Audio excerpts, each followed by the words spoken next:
Welcome to the Gear Garage Live Show. This weekly YouTube show covers whitewater rafting, river safety, oh God, I lost my paddle, gear, and anything else Zach feels like rambling on about. Well, here we are on Tuesday with another captivating Gear Garage Live show. Thank you all for joining. And today we have a pretty simple agenda, and that's just answer questions. So I'm going to just jump right into questions. And yeah, those of you that have questions, I'll answer them here. If you're watching and you have a question, put it in the comments below, and I'll answer it as we go. And if you're listening to this as a podcast, I apologize. This is not meant as a podcast. This is meant as a YouTube live show. And I'll do my best to read the questions and help you feel involved. But really, this is meant to be a YouTube live show. Okay, here we go. This one's about cat flip lines. Hey, man, I was watching your last episode and heard you say you were struggling to find material for the cat flip line that would stay tight to the boat and yet stretch so you can stand up further when reflipping the boat. What if instead of finding different material, you just tied a 2-foot long line or strap to the middle of the stretchy flip line, making a T shape? This can be a pretty short strap or piece of rope that, while yes, is dangling below the boat, is only 2 feet or so and isn't any more dangerous than the bungee line. Bob, and it goes on about this. That's a cool idea. I'd rather just find the right bungee. I think, like, I see what you're saying. Just like if it doesn't stretch enough and you pull on it, add an extra line. But then you'd have to grab that specific line, and it's the problem. And this is hard to explain. Let me talk about this with flip lines. The one thing with flip lines, that if it's just a line, let's just say we have a single line attached to something. What can I attach this to? I don't know. Let's just say it's attached to something. It's clipped onto the raft. When you hold just a single line, it's hard. You have to grip it. You have to put grip strength into it to hold on to it. And you can slide off of it like this. So it's hard to, you have to find it and then grip strength off of it. If you have some sort of a loop, and this loop is dangerous. So when you use flip lines, it's adding danger. And I have to say, like, it's a decision. Do you want to quickly reflip, or do you want to like avoid a loop? But if you can just lean back, and it's hard to do here on the loop, like that came off. But when you're grabbing the loop like this, it doesn't take as much strength, and you don't slide off the end. You just grab it and pull back. And so it's the same thing with the line we're talking about. When it's a line you have to grip, you have to hold on with your hands, and you could slide off the end. The beauty of the bungee thing is you just grab the bungee and you pull back, and it's really quick. So I think I see what you're saying. What you're saying could work, but it's in a very specific place, and it's something you could fall off the back of. I'm just gonna find the right bungee. I think that's the best solution. Instead of making a mediocre product, I'm gonna take time and make the best product I can. So thanks for the suggestion, but I'm gonna skip that one. All right, next one.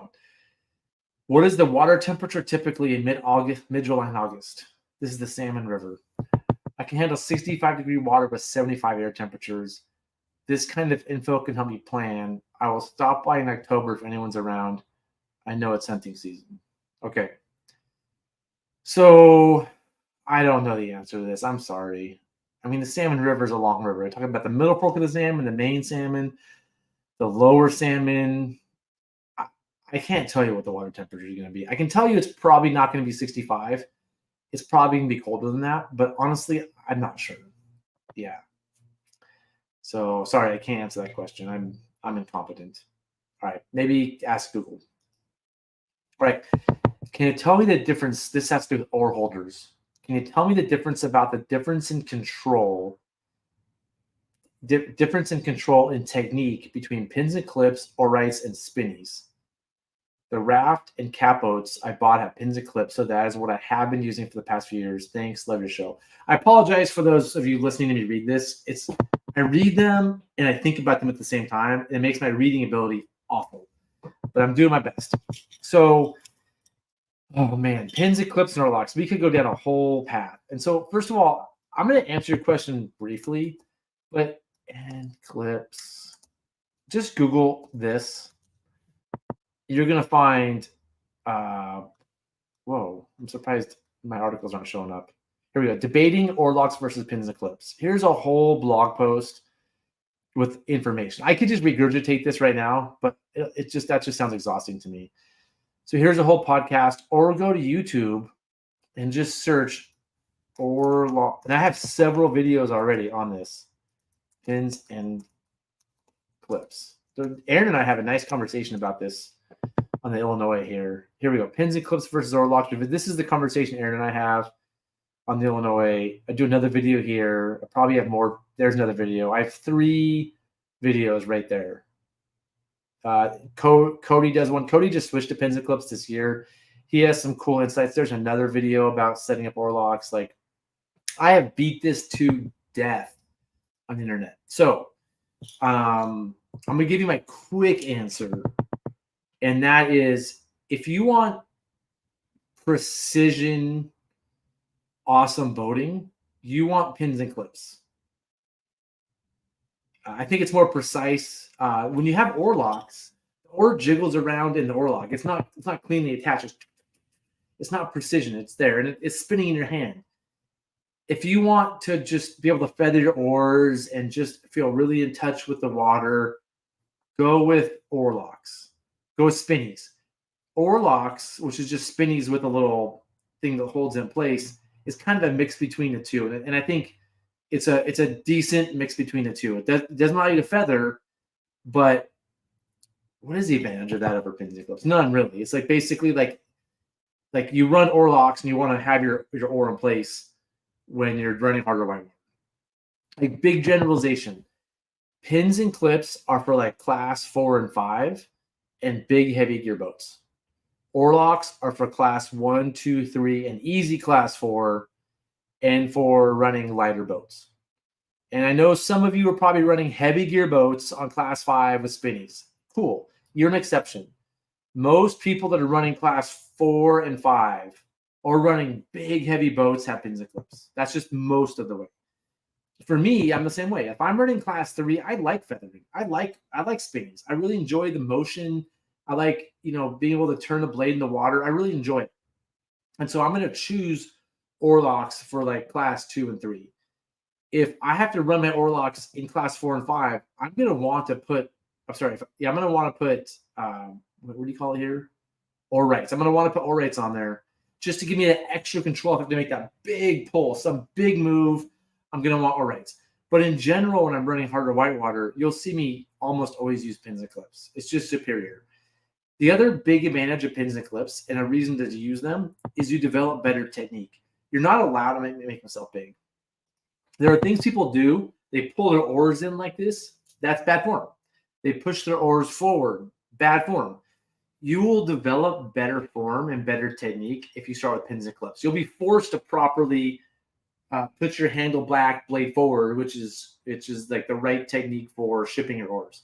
So shipping your oars only refers to handle back, blade forward. There's no name for this. People call this Superman, handles forward. It's not super. And so people that learn on pins and clips develop a lot of bad habits because they can't pull their oars in, they can't throw them forward. Sorry, I said people that learn with oar locks develop bad habits. People with pins and clips are forced to develop good oar management habits. And so I'm going to suggest pins and clips for those of you that want to long-term get really good and run harder rivers. If you're just always going to run class 3, there's no point in touching pins and clips. You're going to be fine. Okay. Sean has some comments. That helps with sweet. Just caught the last flows on the tee. Great run of Clavey, but oar snapped. Yeah. Oar management, Sean? I can't wait to see the video. Okay, so back to answering this question, the difference in control. You just have more control with pins and clips because the oar is not rattling around. It's very fixed in place, and it forces good oar management especially for like big, hard rivers. But for most people, spinnies are fine, or oar rights are fine. And then the videos I've already done a million videos on this. Watch those if you want more information. Cool. Hi, Zach. Enjoy your show. Have you run the Drongmate shoe from the top? Is it really kind of 3+ to 4-? Just want to know what to expect in late December. So the Drongmate shoe is a river in Bhutan, and I've only run the bottom part. The top is actually easier. I already have the map of this one ready to go. Let's see, share screen. So here we are in Bhutan. I'm gonna make this corner, and I've already zoomed in a little bit. The Drongme actually starts in India. The first descent was done illegally by Ben Stooksbury. He started up here in India. It starts in India, goes through Bhutan, and ends in India. Totally illegally, totally wrong. Floated through Bhutan under the radar, and then left Bhutan over the border down here. Kind of messed up, but whatever. And so this upper part, and I've actually paddled some tributaries of the upper Drongme up here. And by the way, we're in far east Bhutan. It's several days of driving to get here from the main airport, or you can fly all the way out here too. But it's a hard river. This upper section's hard. You can put in near Trashagong. I always pronounce that wrong. Basically, right down here where this road is. And below here, I haven't done it, and I've been to the put-in. I've been told it's like class 4+5 a lot of the way. You can run the Drongme Chu all the way down to near Kankar. And this is where I launched. So I didn't run this upper section. We drove to Kankar, which is an epic, epic drive to get there. And then drove down a little bit ways and then hiked into a bridge. So our put-in, where's that bridge? Our put-in is somewhere. You can see, if you can just look at the river here, you just see like, yeah, there's some rapids. There's some rapids, nothing crazy. This is the confluence of the Kurichu. There's a big rapid right here, right before the confluence. And then below here is generally pretty easy. It becomes the Manus. But we put in, let's see, where are we here? There's a bridge somewhere here. Looking for it. We put it right below a bridge. Did I miss the bridge? Yeah, I missed the bridge. Keep going up a little bit. Keep going up. And you can look at the quality of the rapids. The bridge might be right here. And we drove in. We had to hike the last mile in. It wasn't the worst. It was a nice hike, but there was these crazy spiders. There were spiders everywhere. Somewhere around here we put in, and there should be a bridge we're seeing on Google Earth, but I don't see it. What you're talking about is above here. And now when you go upstream, you're going to see a lot more rapids. And you can just kind of tell if you look at Google Earth a lot. These are pretty big rapids. And because you'll see it's in the shade a bunch, that just tells you it's a deep canyon. So it's a pretty deep committing canyon, pretty big rapids. And so what I've been told, and you can see there's a lot of it, a lot of whitewater. What I've been told by the people who've done it is it's definitely class 5. And it's probably only been done 7 or 8 times, I'm guessing. Not that many. That's easy through here. Easy through, it's more challenging. But there's a lot of rapids. And so for me, I have chosen not to do it. We even have the road yet? Oh, there's the road. Hold on. Yep, that's the road. So all this. For me, I've chosen not to in the upper section. It's easier. You don't have to hike to put in. It's an easier drive. There's a road that goes right here. You can put in right here. It's super easy to put in.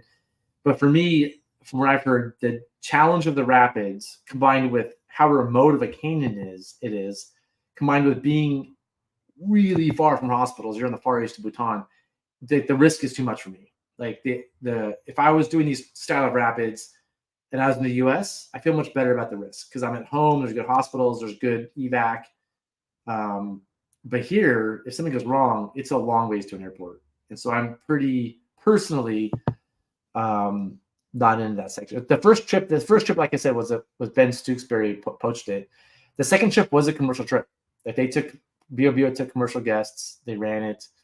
There were some gearboat flips, there were some issues.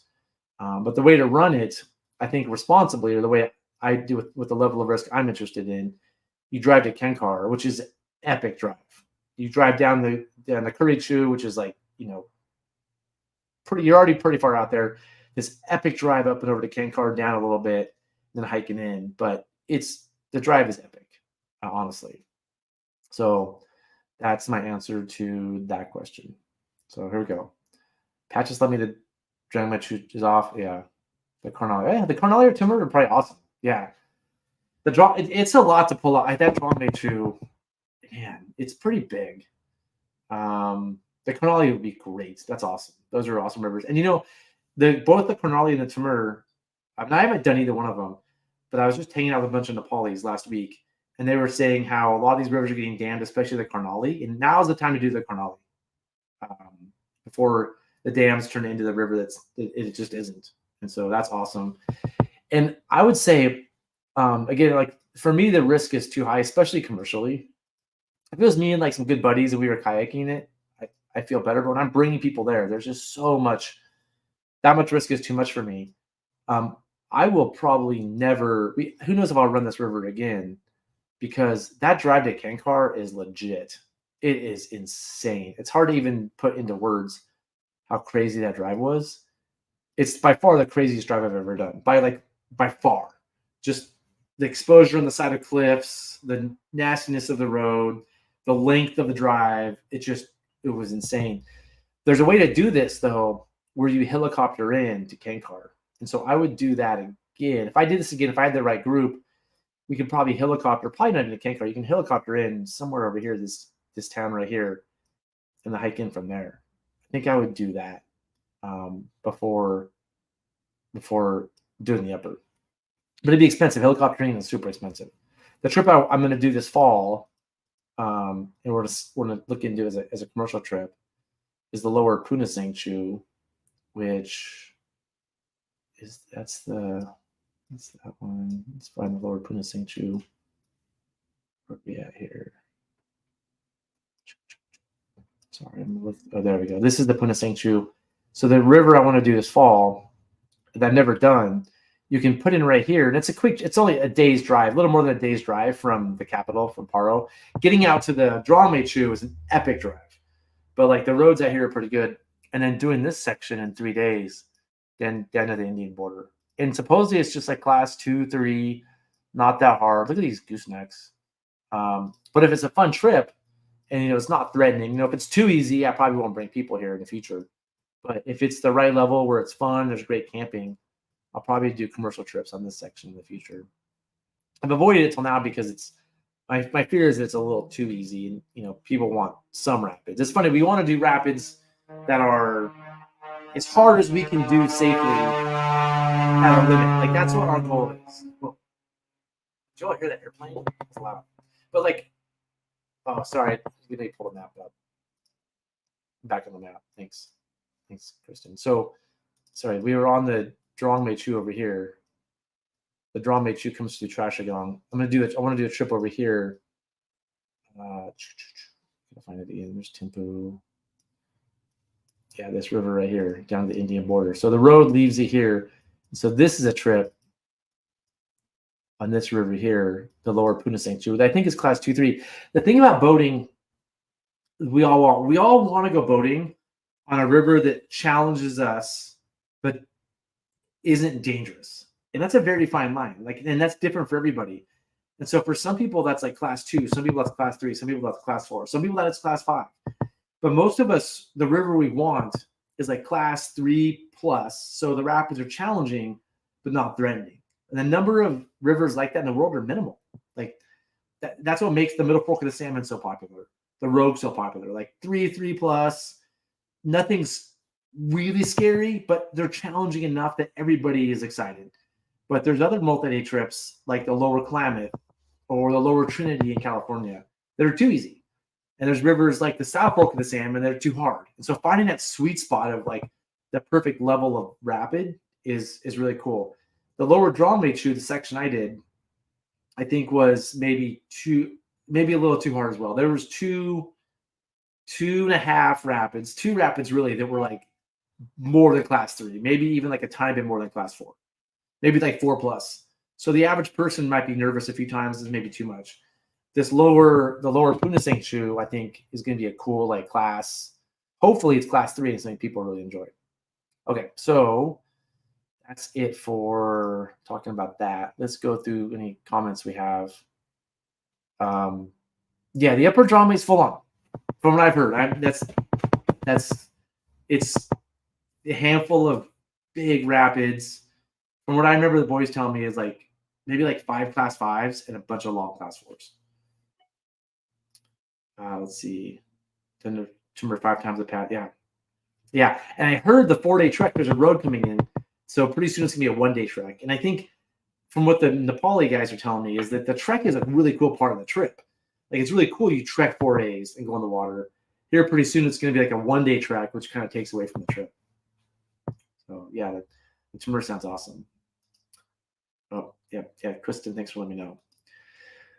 Well, that's it, team. I'm going to take a second here and before we close up, if you all have any questions, add them in the comments below. Do a little self-promotion of just some things I've got going on. The River Hardware site has been really fun for me, and I have a couple things for sale I'm super excited about.